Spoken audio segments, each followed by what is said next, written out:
कभी शहर को मैनचेस्टर ऑफ ईस्ट कहा जाता था। यहाँ पर बड़ी बड़ी मिलें हुआ करती थी और इसमें काम करने वाले लाखों करोड़ों मजदूर। ये मजदूर वो थे जो ना सिर्फ मिल चलाते थे, बल्कि यहाँ के सांसद को चुनने का भी अधिकार भी उनके हाथ में था और ताकत भी। और शायद यही कारण रहा कि इस शहर में लंबे समय तक या तो कम्युनिस्ट पार्टी का सांसद रहा या फिर उससे समर्थित।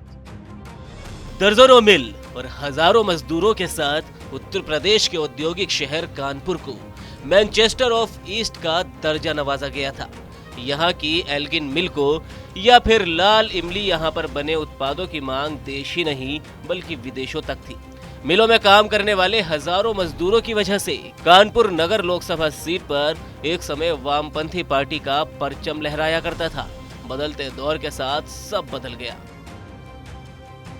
आज से तकरीबन 72 साल पहले कानपुर में लोकसभा चुनाव की शुरुआत 1952 में हुई थी।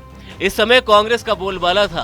पहला चुनाव कांग्रेस बड़े अंतर से जीत गई थी और पहले सांसद बने हरिहर नाथ शास्त्री लगातार 3 चुनाव के बाद 1957 में पहली बार स्वतंत्र उम्मीदवार के रूप में एसएम बनर्जी ने चुनाव लड़ा और उन्होंने बड़ी जीत भी उस वक्त दर्ज कराई थी। बनर्जी ट्रेड यूनियन के नेता थे और कम्युनिस्ट पार्टी के चहेते भी थे।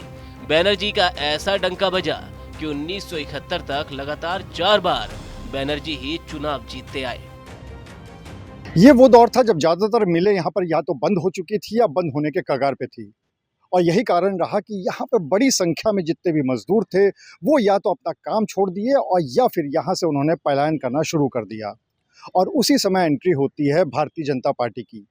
बीजेपी के यहाँ से सांसद खड़े होते हैं और चुनाव जीत भी जाते हैं और उसके बाद से कम्युनिस्ट पार्टी का दौर यहाँ से पूरी तरह से खत्म हो जाता है।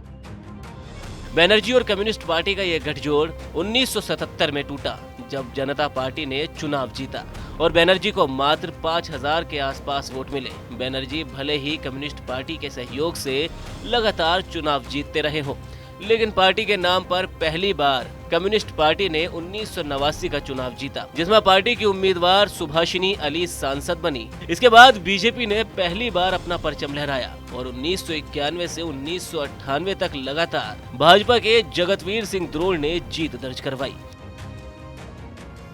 1999 से भाजपा का जादू खत्म हुआ और उसके बाद से लगातार 2013 तक कांग्रेस के श्री प्रकाश जायसवाल सांसद रहे। 2014 में मोदी लहर में कानपुर की सीट भी कांग्रेस के कब्जे से चली गई और उसके बाद से लगातार वहां भाजपा अपना परचम लहरा रही है।